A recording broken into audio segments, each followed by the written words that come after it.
Todo ano de eleição, o TSE bombardeia a televisão com propaganda da urna eletrônica. Eles anunciam aquilo como se fosse a oitava maravilha do mundo. A urna eletrônica brasileira é uma urna que é motivo de piada no mundo inteiro. Denúncias de fraudes em urnas eletrônicas aparecem por todo o país. Em Guarulhos, na Grande São Paulo, um candidato a vereador nas últimas eleições reuniu 2,5 kg de documentos sobre a manipulação dessas máquinas. Especialistas dizem que o sistema eleitoral brasileiro não é seguro. Não importa quem vota em quem, se a maneira de contar os votos não é confiável. Guarulhos, na Grande São Paulo, é o segundo maior colégio eleitoral do estado. Aqui as pessoas também desconfiam das urnas eletrônicas. Eu coloquei o meu candidato, apareceu outro. Candidato a vereador na última eleição, Antônio pediu a anulação do resultado. Várias cidades do Brasil, onde os candidatos estão reclamando, eles estão sendo taxados de candidatos derrotados. Derrotado é o eleitor, que pensa que elegeu um candidato, quando na verdade ele está elegendo outro. Derrotado é a democracia.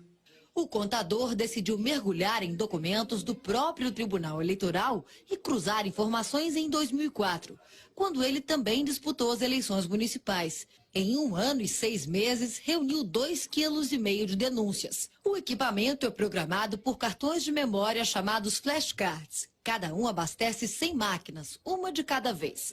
No caso de Guarulhos, no mesmo horário, foram programadas 3 urnas ao mesmo tempo, o que caracteriza a clonagem. Outro fato que chamou a atenção: 79.927 pessoas não votaram na cidade naquela eleição.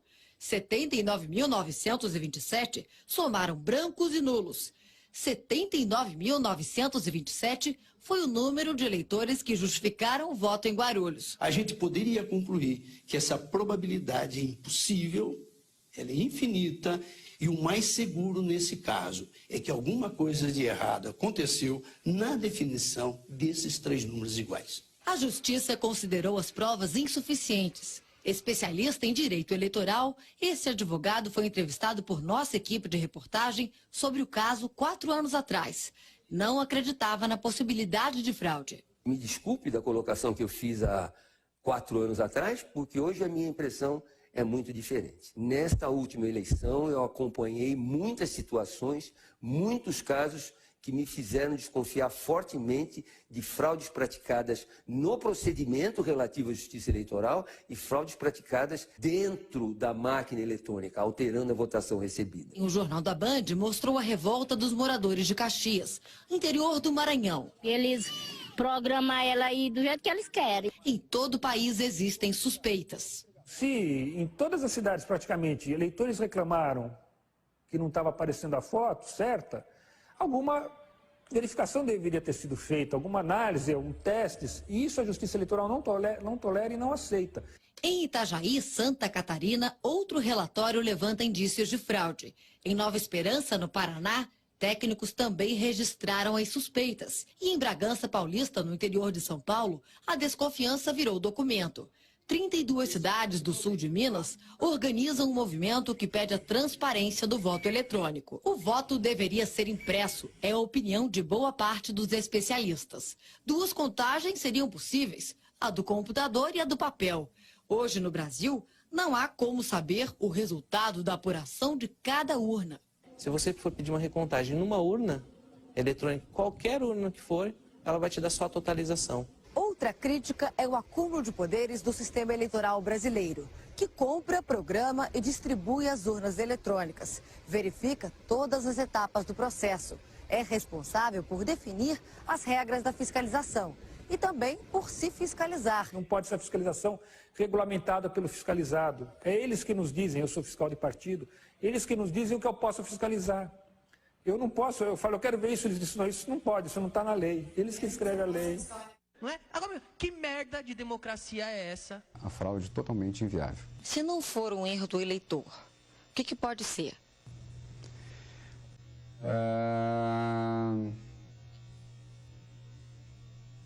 Nós não trabalhamos com outra hipótese. Se você fosse mal intencionado, o que você poderia fazer em 15 segundos com cada urna? Poderia me eleger presidente do Brasil. que a reportagem da Band mostra que a urna pode ser manipulada e permitir grandes distorções no resultado eleitoral.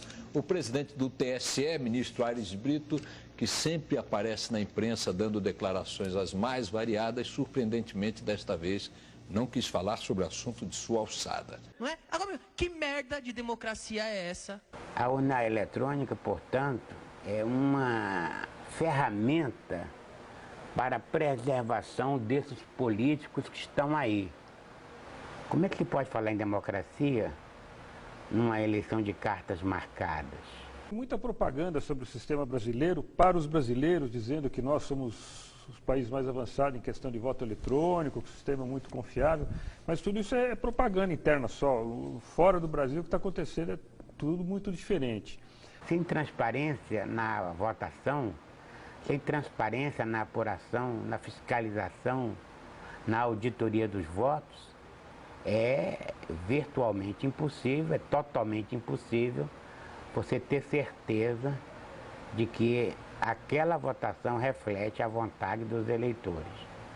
Vejam só essa revista intitulada, que tem o nome de... eu nem sei o nome dessa porcaria. Em Dia, que traz na capa o apedeuta e a abobada. Eles apresentam, senhores, como sendo um grande físico, o senhor Paulo Camarão, dizendo aqui, do alto de quem é reconhecido mundialmente por ter feito a urna eletrônica no Brasil. Pois bem, o senhor Paulo Camarão é réu de cadeia, é réu de polícia no Equador, porque ele foi fraudar a eleição lá no Equador em urna eletrônica, só que o Equador não é o Brasil. Ele não tinha sustentação dos juízes e promotores que tem aqui no Brasil para promover a fraude. Ficou em cana no Equador comendo com a mão quase um ano e volta para o Brasil, onde é apresentado como grande inventor da urna eletrônica brasileira, apresentado como físico de renome internacional. Que corremos sérios riscos de muitas fraudes por conta da impossibilidade da fiscalização efetiva dos registros dessa urna eletrônica. Ao senhor Paulo Camarão e ao outro palhaço de nome Giuseppe Giannino, que são os responsáveis pelo controle técnico das fraudáveis urnas brasileiras. Não é? Agora, que merda de democracia é essa? Se estes desgraçados são brasileiros, eu sou argentino. Esses dois senhores, enquadrilhados com os ministros Carlos Veloso e Nelson Jobim, esse sim, famoso estelionatário confesso. Não é? Agora, que merda de democracia é essa? Toda essa multidão de pátrios irmãos, do Nordeste até o Sudeste, até o Sul, até o Acre, feitos todos de palhaços em eleições fraudadas há mais de 10 anos neste Brasil. E espero que nós possamos nos juntar num grande movimento pelo voto impresso já. Ah, vai chegar o dia de glória. Pode ter certeza.